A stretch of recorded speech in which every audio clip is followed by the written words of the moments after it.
밥 먹고 그냥 누워라라는 말을 들으면 당신은 아마 마음이 두 갈래로 갈라질 겁니다. 한쪽은 그래, 이제 좀 쉬어야지 하고 안도하고, 다른 한쪽은 아니, 식후에 누우면 더 위험한 거 아니야 하고 불안해지죠. 특히 55세 이후에는 식사 후에 갑자기 졸음이 쏟아지거나 머리가 멍해지고 말이 혀끝에서 자꾸 미끄러지는 느낌이 들 때가 있습니다. 그 순간 당신은 스스로를 탓합니다.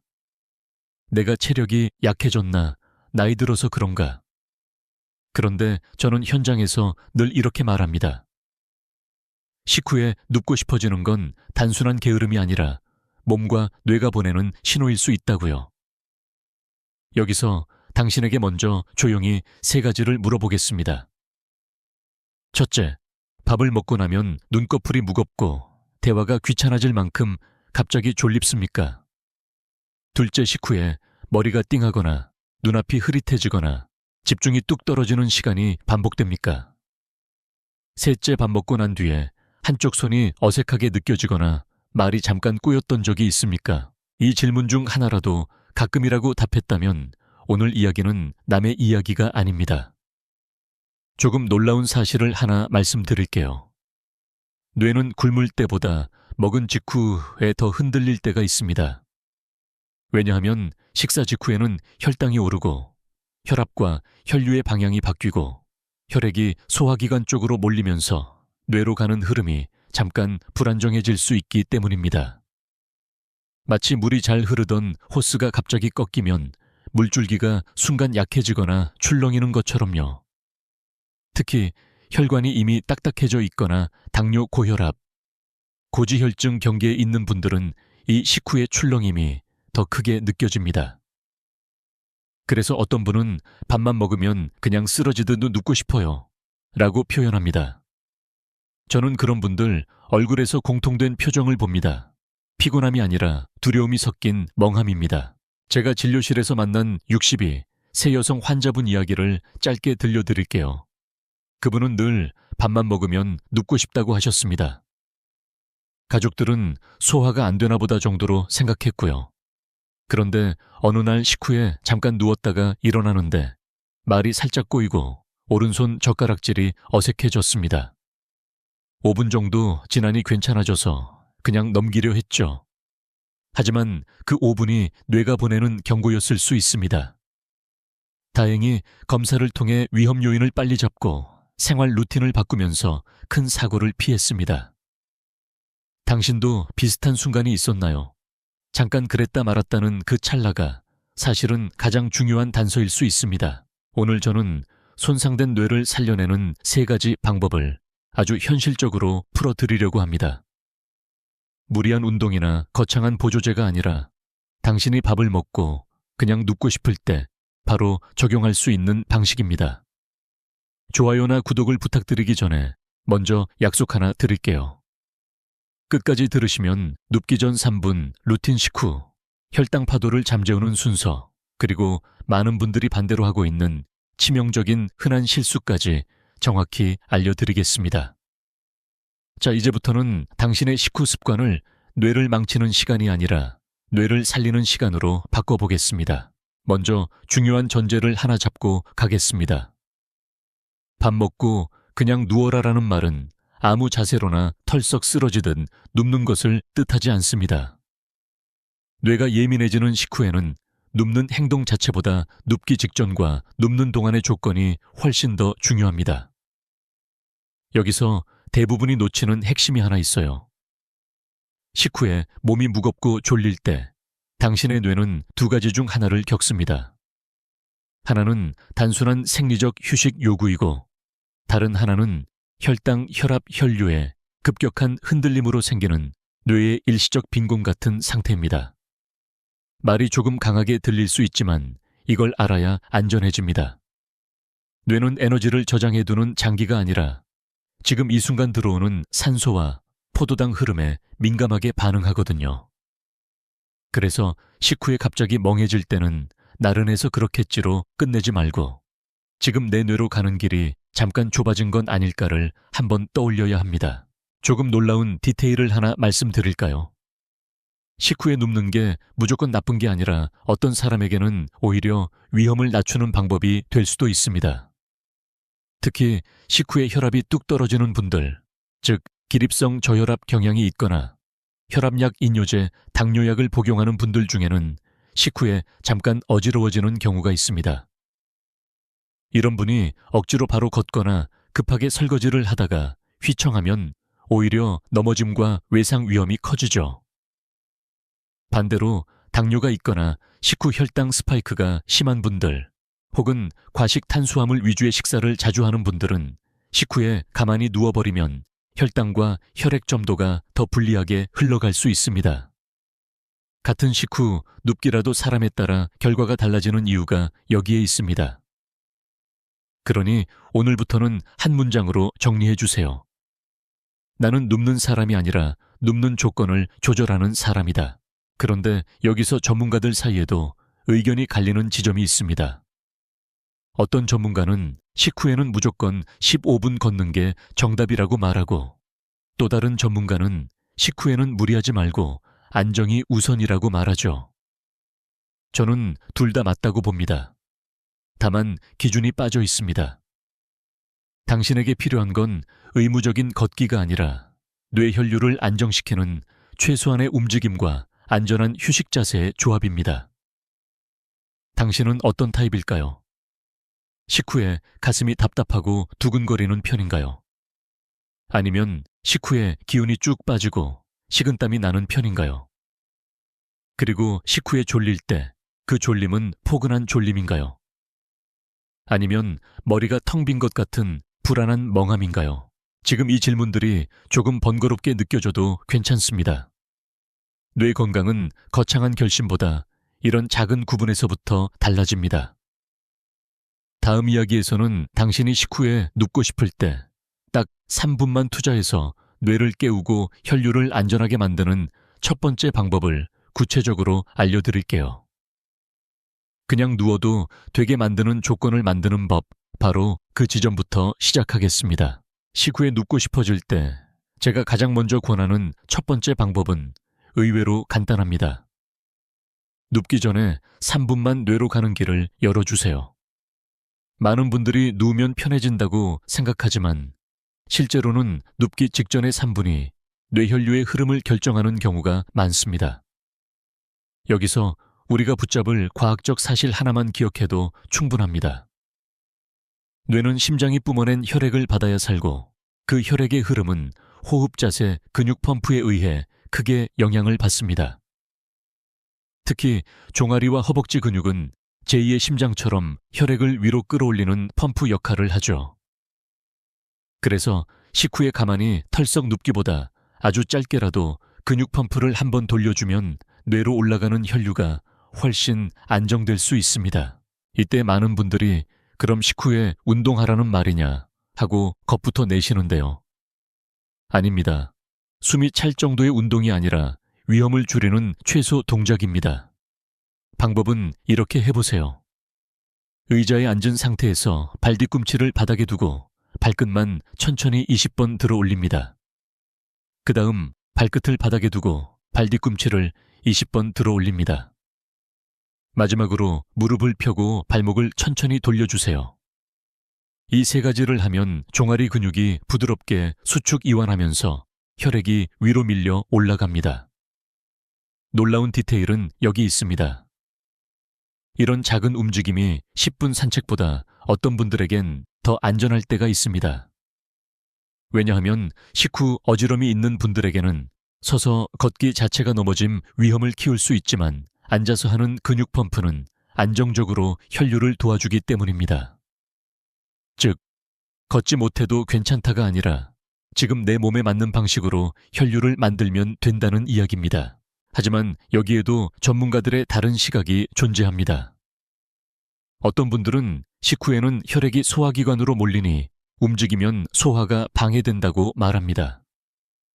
반대로 가벼운 움직임은 오히려 위장 운동을 돕고 혈당 상승을 완만하게 한다는 의견도 있죠.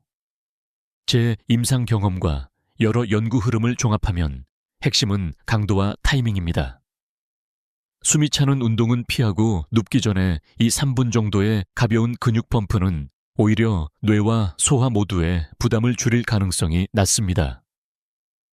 그리고 무엇보다 당신의 몸이 보내는 느낌이 기준입니다. 이 동작을 했는데 머리가 더 맑아지고 어지럼이 줄고 가슴 답답함이 완화된다면 당신에게 맞는 신호입니다. 여기서 당신에게 하나 묻고 싶습니다. 식후에 눕기 직전 당신은 어떤 행동을 가장 먼저 하시나요? 스마트폰을 들여다보며 목을 꺾고 있나요? 아니면 소파에 몸을 던지듯 기대나요?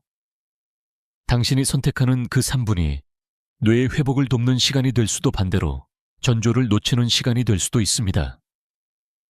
이제 다음으로는 눕는 자세의 각도가 왜 뇌혈관에 생각보다 큰 차이를 만드는지 두 번째 방법으로 자연스럽게 이어가 보겠습니다. 많은 분들이 누우면 누운 거지. 자세가 뭐가 그렇게 중요해요? 라고 묻습니다. 그런데 두 번째 방법은 바로 그 자세의 각도를 바꾸는 것입니다. 과학적으로 쉽게 설명하면 뇌로 올라가는 혈류는 중력의 영향을 받습니다. 완전히 평평하게 눕거나 반대로 상체를 과하게 접는 자세는 어떤 분들에겐 혈류와 호흡을 불리하게 만들 수 있어요. 특히 식후에는 횡격막이 위로 밀리고 숨이 얕아지기 쉬운데 이때 목이 꺾이거나 턱이 가슴 쪽으로 붙는 자세가 되면 기도가 좁아져 산소 공급이 더 떨어질 수 있습니다. 뇌는 산소에 민감하죠. 그래서 식후에 멍해지고 졸릴 때 사실은 피곤해서가 아니라 산소가 얕아져서 더 가라앉는 경우도 있습니다. 여기서 조금 의외의 사실을 하나 말씀드릴게요. 식후에 뇌를 살리는 자세는 완전한 눕기가 아니라 대개는 약간 기대는 눕기에 가깝습니다. 흔히 병원에서 호흡이 불편한 분들에게 상체를 15-30도 정도 올려드리는 것처럼 집에서도 베개를 하나 더 받치거나 등받이가 있는 소파에서 상체를 살짝 세운 채 쉬는 것이 도움이 될 수 있습니다. 이 각도는 위산 역류를 줄이는 데도 유리하고 숨을 더 깊게 들이마시게 만들어 뇌에 산소를 안정적으로 보내는 데도 도움이 됩니다. 반대로 식후에 바로 엎드려 자거나 소파 팔걸이에 목만 걸치듯 비틀어진 자세로 잠드는 습관은 목과 어깨의 혈류를 방해하고 코골이와 무호흡을 유발해 뇌에 더 불리할 수 있습니다. 잠깐이니까 괜찮겠지라는 생각이 사실은 뇌에게는 가장 불편한 10분이 될 때가 있습니다. 그런데 여기서 전문가들의 의견이 엇갈리는 지점이 또 있습니다. 어떤 전문가는 식후에는 혈압이 올라가니 눕지 말고 앉아있어라고 강조합니다. 반면 다른 전문가는 식후 저혈압이 있는 사람은 오히려 눕는 것이 안전하다고 말하죠. 저는 다시 당신의 타입을 기준으로 잡아 드리고 싶습니다. 만약 식후에 얼굴이 붉어지고 두근거림이 강해지며 머리가 띵하다면 완전한 눕기보다 상체를 세운 휴식이 더 안전할 수 있습니다. 반대로 식후에 기운이 쭉 빠지고 식은땀이 나며 어지럽다면 넘어짐을 막기 위해서라도 잠깐 기대어 쉬는 것이 필요할 수 있죠. 핵심은 누울까 말까가 아니라 어떤 각도로 얼마나 어떤 상태에서입니다. 여기서 당신에게 질문 하나 드릴게요. 식후에 눕고 싶을 때 당신은 숨이 편해지나요? 아니면 더 얕아지나요? 그리고 베개 높이를 조금만 바꿔도 머리에 맑음이 달라지는 걸 느껴본 적이 있나요? 만약 그렇다면 당신의 뇌는 이미 각도에 반응하고 있는 겁니다. 이제 다음 단계에서는 식후에 뇌를 흔드는 가장 큰 파도, 바로 혈당의 급상승을 어떻게 잠재울지 세 번째 방법으로 이어가 보겠습니다. 식후에 뇌가 흔들리는 가장 큰 이유 중 하나는 혈당의 파도입니다. 어렵게 들리지만 사실은 아주 단순합니다. 밥을 먹으면 혈당이 오르고 그 혈당을 처리하기 위해 인슐린이 분비되면서 몸의 에너지 흐름이 크게 바뀝니다. 이 과정이 부드럽게 진행되면 괜찮지만 혈당이 너무 빨리 확 올라갔다가 급하게 떨어지면 뇌는 순간적으로 연료가 모자란 느낌을 받습니다. 그래서 밥 먹고 나면 졸음이 몰려오고 머리가 멍해지고 집중이 끊기고 어떤 분은 손끝이 저릿하거나 가슴이 두근거리는 느낌까지 겪습니다. 뇌는 포도당을 가장 많이 쓰는 기관이기 때문에 혈당의 급격한 요동에 특히 민감하거든요. 즉, 식후에 눕고 싶어지는 현상은 의지가 아니라 혈당과 뇌의 관계일 수 있습니다. 여기서 많은 분들이 놀라는 디테일이 하나 있습니다. 혈당을 가장 크게 올리는 건 단 음식만이 아니라 의외로 흰쌀밥과 국수빵처럼 부드럽게 넘어가는 탄수화물일 때가 많다는 점입니다. 씹는 시간이 짧고 소화가 빠르면 혈당도 더 빨리 치솟기 쉽습니다. 또 하나, 같은 밥을 먹어도 먼저 무엇을 먹느냐에 따라 혈당 곡선이 달라질 수 있습니다. 예를 들어 밥을 먼저 크게 한 숟가락 떠먹는 습관이 있는 분과 채소 단백질을 먼저 먹고 밥을 나중에 먹는 분은 식후 졸림의 강도가 달라질 수 있어요. 그래서 세 번째 방법은 거창한 금식이 아니라 식사 순서와 작은 조절입니다. 오늘부터는 한 가지 규칙만 기억해 보세요.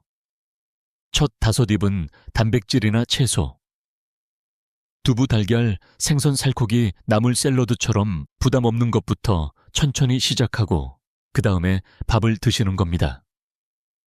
이렇게 하면 혈당이 올라가는 속도를 완만하게 만들 가능성이 커집니다. 하지만 여기에도 학자들 사이에 논쟁이 있습니다. 어떤 전문가는 식후 혈당 관리에서 가장 중요한 건 총 탄수화물 양이라고 말하고, 다른 전문가는 같은 양이라도 식사 순서와 섬유질이 혈당 스파이크를 크게 줄인다고 주장하죠. 현실에서는 둘 다 중요합니다. 다만 시니어에게 더 현실적인 건 지속 가능한 작은 변화입니다. 밥량을 갑자기 절반으로 줄이면 스트레스가 커져 오래 못 갑니다. 반면 순서와 속도는 비교적 부담이 적고 바로 오늘부터 바꿀 수 있습니다. 그리고 이 변화는 뇌에만 좋은 게 아니라 혈관과 심장에도 좋은 방향으로 작용할 수 있습니다. 여기서 당신에게 하나 묻겠습니다. 밥을 먹고 난 뒤에 졸림이 포근하게 잠이 오는 졸림입니까? 아니면 머리가 꺼지는 듯한 멍함입니까? 만약 두 번째에 가깝다면 당신은 식사 순서와 속도만 바꿔도 훨씬 편해질 여지가 있습니다. 이제 조금씩 감이 오시죠? 뇌를 살리는 세 가지는 거창한 비밀이 아니라 눕기 전 3분 눕는 각도, 그리고 혈당 파도를 다루는 작은 순서입니다. 다음 이야기에서는 이 세 가지를 한 흐름으로 묶어 당신의 하루 루틴으로 자연스럽게 만드는 방법을 더 깊게 풀어드리겠습니다. 이제부터는 지금까지의 세 가지를 따로따로 팁이 아니라 당신의 식후 루틴으로 한 번에 엮어보겠습니다. 사람은 알고도 못하는 이유가 있습니다. 방법이 복잡하거나 기억할 게 많거나 생활과 충돌하면 결국 포기하게 되죠. 그래서 저는 현장에서 늘 한 문장 루틴을 만들도록 도와드립니다. 오늘 당신에게 드릴 루틴은 이렇게 시작합니다. 첫 5입을 천천히 3분은 앉아서 20도는 기대서. 이 문장 하나만 기억해도 당신의 식후 시간이 달라질 수 있습니다. 먼저 식사 시작은 채소나 단백질로 천천히 그러고 나서 밥을 먹습니다. 밥을 다 먹은 뒤 바로 눕지 않고 의자에 앉아 발끝 발뒤꿈치 펌프를 하면서 3분을 보냅니다. 그리고 쉬고 싶다면 완전히 평평하게 눕기보다 상체를 조금 올려 15-30도 정도 기대어 호흡이 편한 자세를 잡습니다. 이게 바로 밥 먹고 그냥 누워도 되게 만드는 조건입니다. 여기서 과학적 사실을 하나 더 붙여드릴게요. 뇌는 혈관만으로 살지 않습니다. 자율신경의 균형, 즉 교감신경과 부교감신경의 톤이 뇌혈류와 심박혈압의 안정성을 좌우합니다. 식후에는 원래 부교감신경이 우세해지며 몸이 소화 모드로 들어갑니다. 그래서 졸음이 오는 게 자연스러운 면도 있죠. 그런데 스트레스, 수면 부족, 과식, 고염식이 겹치면 교감신경이 갑자기 끼어들어 두근거림과 불안을 만들 수 있습니다. 그때 당신은 이상하게 밥 먹고 더 답답해요라고 느끼죠. 의외의 디테일은 식후에 당신을 살리는 건 큰 운동이 아니라 호흡의 깊이일 때가 많다는 점입니다. 상체를 살짝 세운 자세에서 코로 4초 들이마시고 6초 내쉬는 호흡을 5번만 해보세요.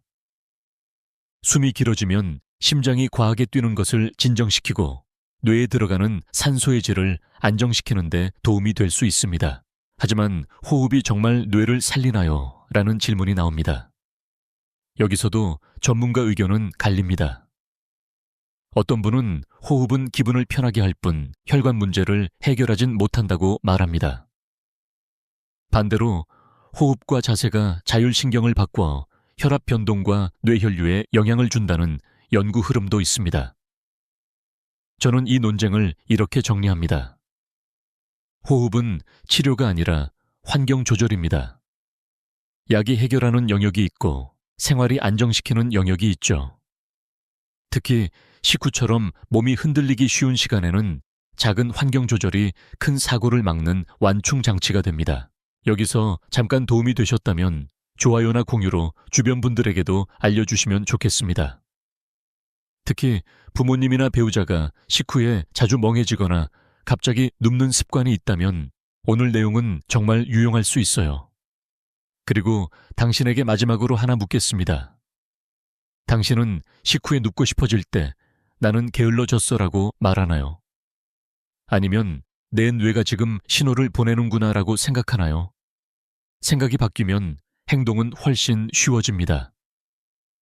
이제 다음에서는 절대 놓치면 안 되는 뇌졸중 전조 신호를 식후 상황에 맞춰 더 구체적으로 정리해 드리겠습니다. 식후에 눕고 싶을 때 가장 무서운 건 그 졸음 속에 전조 증상이 섞여 있는데도 당신이 그냥 피곤함으로 착각하는 순간입니다. 그래서 오늘은 경고를 조금 더 분명하게 드리겠습니다. 뇌졸중은 드라마처럼 갑자기만 오지 않습니다. 많은 경우 아주 짧고 애매한 신호로 먼저 지나갑니다. 의학적으로는 일과성 허혈 발작, 즉 TIA라고 부르죠. 피가 잠깐 막혔다가 다시 풀리면서 증상이 몇 분 내에 사라질 수 있습니다. 문제는 그 짧은 몇 분이 다음 더 큰 사고의 예고편일 수 있다는 점입니다. 여기서 중요한 과학적 사실은 하나입니다. 뇌세포는 산소가 끊기면 빠르게 손상되지만 반대로 빠르게 대응하면 회복 가능한 영역도 존재합니다. 그래서 전조를 알아채는 능력은 어떤 약보다도 강력한 생존 기술이 됩니다. 그런데 전조 증상은 생각보다 식후에 잘 가려집니다. 밥 먹고 멍한 건 흔하니까요. 그래서 저는 식후에만 적용하는 기준을 하나 제안합니다. 평소 식후 졸림과 다르게 기능이 흔들리면 위험. 기능이란 말 어렵지 않죠. 예를 들어 말이 평소보다 분명히 어눌해지고 문장이 잘 이어지지 않거나 발음이 갑자기 새는 느낌이 든다면 그냥 졸림이 아닐 수 있습니다. 한쪽 손에 힘이 빠져 젓가락이 떨어지거나 컵을 잡는 느낌이 낯설다면 더더욱 그렇습니다. 시야가 한쪽에서 흐려지거나 눈앞이 커튼 친 것처럼 잠깐 가려지는 느낌, 한쪽 얼굴이 당기는 느낌도 중요합니다. 의외의 디테일은 통증이 없을 수 있다는 점입니다. 아프지 않으니 괜찮겠지 이 생각이 가장 위험해요. 뇌는 통증으로 알려주지 않는 경우가 많습니다. 여기서 또 하나의 논쟁이 있습니다. 어떤 전문가들은 식후 졸림은 대부분 혈당 문제일 뿐 전조와 연결 짓지 말라고 말합니다. 반대로 식후는 혈당 혈압 변동이 커서 전조가 드러나기 쉬운 시간이라고 보는 시각도 있습니다. 저는 두 말을 모두 받아들이되 결론은 하나로 정리합니다. 구분이 어렵다면 안전 쪽으로, 즉 증상이 1분, 2분이라도 기능을 흔들었다면 그냥 넘기지 말아야 합니다. 특히 고혈압, 당뇨, 심방세동, 고지혈증 병력이 있거나 흡연 가족력이 있다면 더 그렇죠. 당신이 당장 할 수 있는 즉시 행동도 알려드릴게요. 식후에 갑자기 말이 어눌해지거나 한쪽 힘이 빠지거나 시야가 이상하면 먼저 시간을 확인하세요. 증상이 시작된 시각이 치료창을 결정합니다. 그리고 혼자 참고 누워버리지 마세요. 누우면 괜찮아지는 것처럼 느껴져도 실제로는 대응을 늦추는 함정이 됩니다. 주변에 도움을 요청하고 가능하면 즉시 응급평가를 받는 게 안전합니다. 여기서 당신에게 묻고 싶습니다. 만약 오늘 밤 식후에 5분 정도 말이 꼬였다가 괜찮아진다면 당신은 피곤해서 그래라고 넘기실 건가요? 아니면 내 뇌가 구조 신호를 보냈다고 받아들이실 건가요? 다음에서는 이런 위험 신호와 상관없이도 당신이 매일 할 수 있는 뇌 회복의 생활 설계를 더 깊게 이어가 보겠습니다. 전조 신호를 알아채는 것만큼 중요한 건 그 신호가 오기 전에 뇌가 회복할 수 있는 기본 체력을 만들어 두는 일입니다. 뇌는 한번 손상되면 끝이라는 말도 있지만 사실 뇌는 생각보다 유연합니다. 신경가소성이라는 성질 때문에 같은 기능을 다른 회로가 대신 배우고 혈류와 염증 환경이 좋아지면 기억력과 집중력도 어느 정도 회복되는 경우가 있죠. 물론 뇌졸중처럼 큰 손상이 있으면 제한이 있지만 우리는 손상을 더 키우지 않고 회복 가능성을 넓히는 쪽으로 매일 선택할 수 있습니다. 여기서 가장 기본적이면서도 과학적으로 확실한 사실 하나는 이것입니다. 뇌를 살리는 핵심은 결국 혈관 건강, 즉 피가 잘 흐르는 환경입니다. 그리고 그 환경은 특별한 약보다 매일 반복되는 작은 습관의 합으로 만들어집니다. 조금 의외의 디테일을 하나 말씀드릴게요.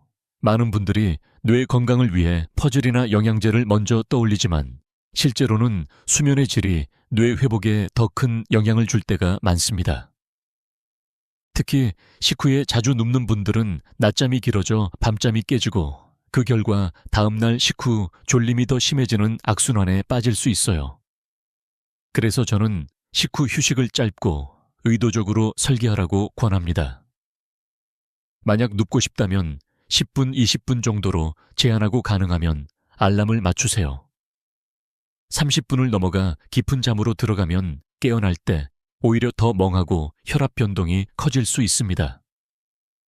또 한 가지, 식후에 바로 누울 때 코골이가 심해지는 분들은 무호흡이 숨어 있을 가능성도 있으니 본인이나 가족이 관찰해보는 것이 도움이 됩니다. 무호흡은 밤뿐 아니라 낮잠에서도 뇌 산소를 떨어뜨려 기억력과 혈관 위험을 키울 수 있거든요. 여기서 전문가들의 다른 관점도 짚어볼게요. 어떤 전문가는 뇌 회복은 결국 운동이 답이라고 말합니다. 반대로 고령자에게 무리한 운동은 오히려 위험하고 먼저 생활 안정이 중요하다고 말하죠. 저는 이 두 입장을 연결하는 다리를 제안합니다. 운동이라는 단어를 잠시 내려놓고 움직임의 빈도로 생각하는 겁니다. 하루에 30분 운동을 못해도 괜찮습니다. 대신 식후 3, 분 펌프 화장실 다녀온 뒤 30초 스트레칭 TV 광고 시간에 제자리 걸음처럼 짧은 움직임을 여러 번 넣는 방식이 훨씬 지속 가능합니다. 뇌는 한 번의 큰 이벤트보다 반복되는 리듬에 더 잘 적응합니다. 그리고 여기서 당신에게 질문을 하나 드리고 싶습니다. 당신의 하루는 긴장과 멈춤으로만 이루어져 있나요? 아니면 작은 리듬이 있나요? 밥 먹고 눕고 다시 일어나서 앉아있고 또 피곤하면 눕는 식으로 하루가 끊기듯 흘러가면 뇌도 함께 끊깁니다. 반대로 아주 작은 리듬, 식사 3, 분 기대기, 짧은 걷기, 물 한 컵 같은 흐름이 생기면 뇌는 안전하다는 신호를 받습니다. 다음에서는 이 리듬을 더 강하게 만드는 핵심, 즉 물과 소금, 그리고 혈액 점도의 관계를 현실적으로 풀어드릴게요. 여기서 많은 분들이 매일 거꾸로 하고 있는 습관이 숨어 있습니다. 식후에 멍해지고 눕고 싶어질 때 많은 분들이 간과하는 세 번째 배경이 있습니다. 바로 혈액의 점도와 순환량입니다. 쉽게 말하면 피가 너무 끈적해지거나 몸 안에 물이 부족해 혈액이 농축되면 뇌로 가는 흐름이 더 답답해질 수 있다는 뜻이죠. 과학적으로는 아주 단순합니다. 혈액은 물과 세포 단백질로 이루어져 있고 물이 부족하면 같은 혈액이라도 더 진해집니다. 특히 나이가 들수록 갈증을 덜 느끼고 화장실이 걱정돼 물을 의도적으로 줄이는 분들이 많습니다. 그런데 아이러니하게도 그 습관이 오히려 식후 어지럼과 멍함을 더 자주 부를 수 있어요. 소화가 시작되면 장으로 혈액이 모이고 뇌로 가는 상대적 흐름이 잠깐 줄 수 있는데 이때 혈액이 지나기까지 하면 뇌는 더 쉽게 답답한 느낌을 받습니다. 여기서 의외의 디테일을 하나 말씀드릴게요. 물을 많이 마시는 것보다 더 중요한 건 언제 어떻게 마시느냐입니다. 어떤 분은 식사 중에 국물까지 많이 드시면서도 사실은 나트륨이 많은 국물 때문에 몸이 더 붓고 혈압이 출렁이는 경우가 있습니다. 반대로 물을 거의 안 마시다가 식후에 한꺼번에 벌컥 마시면 위가 더부룩해지고 역류가 생겨 눕는 자세가 더 불편해질 수 있죠. 그래서 저는 식후 뇌를 위해 작은 물 규칙을 권합니다. 식사 시작 전에 미지근한 물을 한두 모금 식사 중에는 과하게 마시지 말고 식후 15분 뒤에 물 반 컵 정도를 천천히. 이 정도가 위를 덜 흔들면서 순환을 돕는데 현실적입니다. 그리고 소금의 문제도 같이 봐야 합니다. 많은 분들이 식후에 김치, 젓갈 장아찌 같은 짠 반찬을 더 찾는데 짠맛은 순간적으로 입맛을 살리지만 혈압과 혈관에 부담을 줄 수 있습니다. 특히 고혈압이 있거나 혈관이 딱딱한 분들에게는 식후 짠 국물 한 그릇이 머리 멍함을 더 심하게 만들 수 있어요. 물과 소금에 대해서도 전문가들의 의견이 갈립니다. 어떤 전문가는 고령자는 전아투륨이 답이라고 말하고 다른 전문가는 나트륨을 너무 줄이면 전아투륨 혈증 위험이 있으니 조심해야 한다고 말합니다. 저는 이렇게 정리합니다. 극단을 피하고 당신의 질환에 맞춰 조절. 신부전 신장질환 고혈압이 있는 분은 특히 의사의 지시에 따라 수분과 나트륨을 조절해야 하고 이뇨제를 쓰는 분은 더 세심해야 합니다. 하지만 대부분의 분들이 놓치는 건 과학이 아니라 습관입니다. 물을 안 마시는 습관 짠 국물을 습관처럼 마시는 행동. 그리고 식후에 바로 누워버리는 흐름이 겹칠 때 뇌는 더 흔들립니다. 여기서 당신에게 질문 하나 드릴게요. 당신은 물을 건강을 위해 마시나요? 아니면 화장실이 걱정돼 피하나요? 그리고 식후에 멍할 때 그 전에 국물이나 짠 반찬이 늘었는지 떠올려 본 적 있나요? 다음에서는 지금까지의 모든 내용을 한번 정리하면서 당신이 오늘부터 7일 동안 실행할 수 있는 아주 구체적인 식후 뇌 회복 설계로 자연스럽게 이어가 보겠습니다. 이제 당신의 머릿속을 한번 정리해 드리겠습니다. 지금까지 우리는 식후에 눕고 싶어지는 순간을 게으름이 아니라 뇌와 혈관이 흔들리는 시간으로 바라봤습니다. 그리고 그 흔들림을 줄이는 축은 4가지였죠. 첫째, 첫 5입의 순서와 속도로 혈당 파도를 완만하게 만들기. 둘째, 눕기 전에 3분만 앉아서 종아리 펌프를 돌려 뇌로 가는 혈류를 안정시키기. 셋째, 완전히 평평하게 눕지 말고 상체를 15-30도 정도 세워 산소와 호흡을 유리하게 만들기. 넷째, 물과 소금의 타이밍을 조절해 혈액이 너무 진해지거나 혈압이 출렁이는 것을 막기. 이렇게 들으면 많아 보이지만 사실 당신의 식후 10분 안에 다 들어갑니다. 핵심은 식후를 그냥 흘려보내지 않고 뇌가 좋아하는 흐름으로 바꾸는 것입니다. 여기서 제가 자주 듣는 질문이 하나 있어요. 선생님, 저는 이미 나이가 많은데 지금부터 바꿔도 의미가 있나요? 의미가 있습니다. 왜냐하면 뇌는 완벽한 회복이 아니더라도 작은 개선에 매우 빨리 반응하는 장기이기 때문입니다. 의외의 디테일을 하나 말해볼까요? 어떤 분들은 식후 루틴을 바꾼 지 일주일도 안 돼서 밥 먹고 멍해지는 시간이 줄었다고 말합니다. 물론 모든 사람이 그렇진 않지만 뇌는 혈당과 혈압의 출렁임이 줄기만 해도 피로감과 두통이 먼저 가벼워지는 경우가 많습니다. 이는 당신이 특별한 약을 먹어서가 아니라 뇌가 받을 스트레스를 줄였기 때문입니다. 마치 시끄러운 방에서 조용한 방으로 옮기면 귀가 먼저 편해지는 것처럼요. 하지만 여기서 학자들의 논쟁도 다시 등장합니다. 생활습관 변화가 실제로 치매나 뇌졸중 위험을 얼마나 줄이느냐는 질문은 연구마다 수치가 다르고 개인차도 큽니다. 어떤 전문가는 유전과 나이가 대부분을 결정한다고 말하고, 다른 전문가는 생활이 위험의 상당 부분을 바꾼다고 강조하죠. 저는 이런 논쟁 앞에서 당신에게 감정적으로도 도움이 되는 결론을 드리고 싶습니다. 우리는 유전과 나이를 바꿀 수 없지만 오늘 저녁 식후 10분은 바꿀 수 있습니다. 그리고 그 10분을 바꾸는 일은 뇌를 지키는 데 있어서 가장 현실적이고 확실한 선택 중 하나입니다. 여기서 당신에게 한 가지 질문을 드릴게요. 당신은 건강 정보를 들을 때 언젠가 해야지로 끝나나요? 아니면 오늘 딱 하나만 해보자로 바뀌나요? 뇌는 큰 결심보다 작은 반복에 더 잘 반응합니다. 그래서 다음에서는 7일만으로도 변화를 체감할 수 있도록 당신이 체크할 수 있는 기준과 함께 아주 구체적인 7일 식후 루틴을 설계해 드리겠습니다. 내일부터가 아니라 오늘 저녁부터 바로 시작할 수 있게요. 당신이 정말 바꿀 수 있게 하려면 의지가 아니라 측정이 필요합니다. 그래서 저는 7일 루틴을 시작할 때 아주 간단한 체크표부터 마음속에 만들어 드립니다. 과학적 사실 하나만 기억해도 충분합니다. 사람의 뇌는 변화를 느낌으로만 판단하면 금방 원래대로 돌아가지만 작은 기록이 붙으면 습관이 굳어집니다. 기록이라고 해서 거창할 필요는 없어요. 식후 30분 동안 당신이 느끼는 세 가지를 0, 10점으로만 매겨보세요. 첫째, 멍함 0은 맑음 10은 심한 멍함. 둘째, 졸음 0은 각성 10은 쓰러질 듯 졸림. 셋째, 어지럼 0은 없음, 10은 위험한 어지럼.